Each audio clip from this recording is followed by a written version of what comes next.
संदीप ने अपनी माँ के कहने पर गांव में शादी कर ली थी। लड़की का नाम था सुनीता।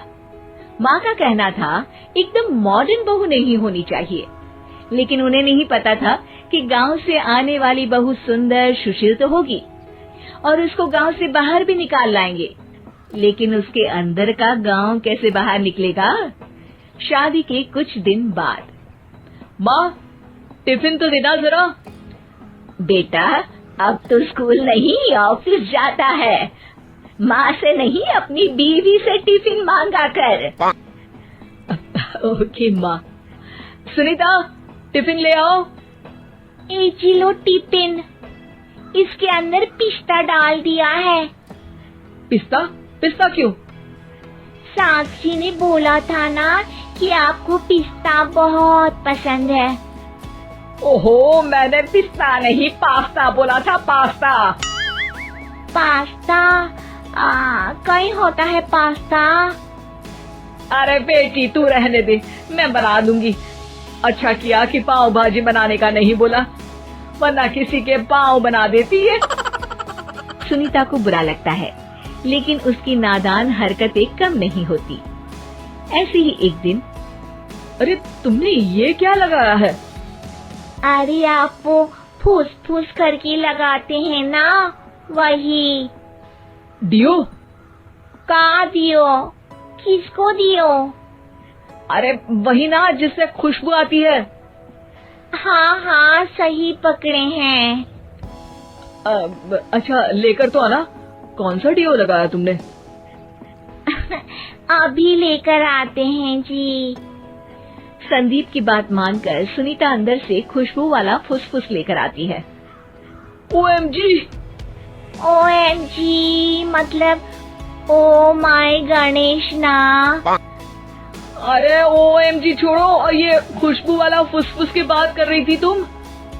हाँ इसी की, फिर से सही पकड़े हैं। अरे देवी, लेकिन आप सही नहीं पकड़े हैं, ये डियो नहीं है। डियो नहीं है तो क्या लियो है? अरे ये रूम फ्रेशनर है, जिसको कमरे में छिड़कते हैं, खुद पर नहीं। कोई बात नहीं, माँ कहती थी आत्मा किराएदार है, शरीर एक किराए का कर्म। हम शरीर पे ये डाल लिए तो क्या फर्क पड़ जाएगा। अरे बहू, ओ बहू, मेरे लिए फल तो ले आ, फिर मैं बाजार जाऊंगी। सुनीता अपनी सास के लिए फल लेकर आती है। अरे बेटा, पपीता, तरबूज और सेब फल ऐसे कैसे खा लूं? काट कर तो ले आ। माँ जी, मेरे गांव में तो खेत से उठा के सीधा खा लेते हैं।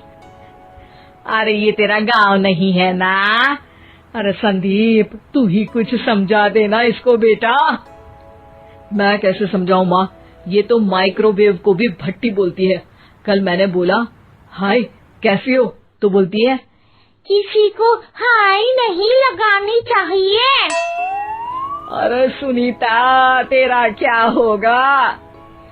अभी तो कैसे बताऊं माँ जी, अभी हम कुछ करेंगे फिर पता चलेगा क्या होगा, लड़का या लड़की।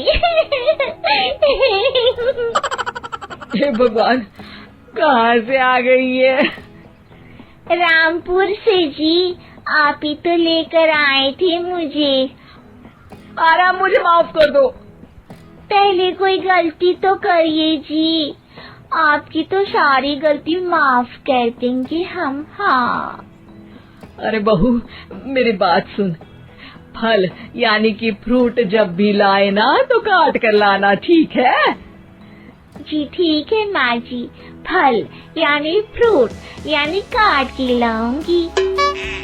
सुनीता रोज ही कोई ऐसी हरकत कर देती जिसकी वजह से उसे घर में दो बातें सुननी पड़ती। एक दिन, माँ, मेरे बॉस घर पर आने वाले हैं शाम को। उनका बर्थडे है, फैमिली साथ नहीं रहती उनके, तो यही पार्टी कर लेंगे। उनको अच्छा लगा तो शायद मेरा प्रमोशन भी हो जाएगा। मैं ना फ्रूट केक लाकर फ्रिज में रख दूंगी और तेरे साथ आज खाना मैं बनाऊंगी।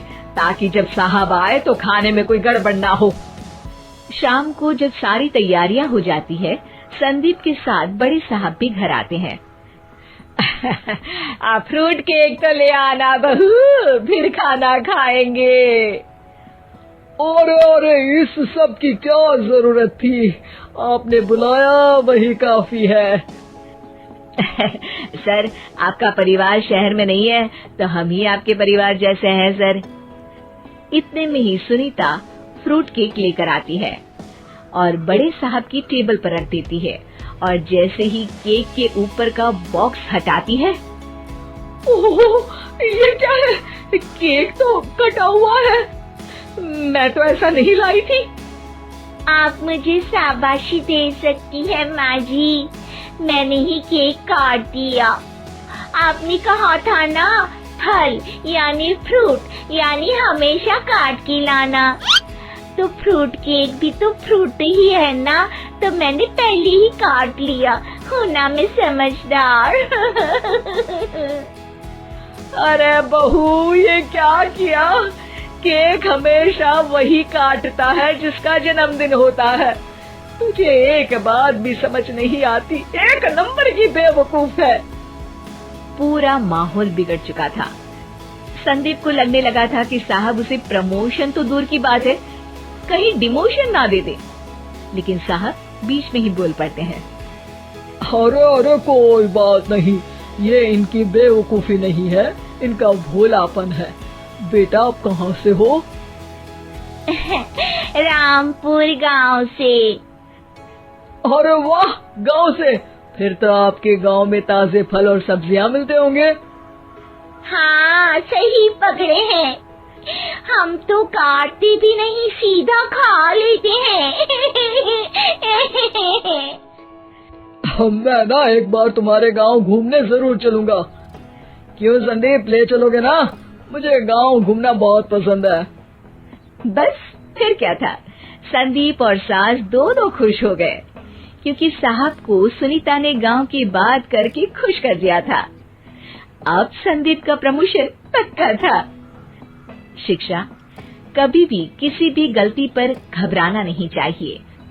हो सकता है कि उस गलती की वजह से आगे बड़ा फायदा हो जाए।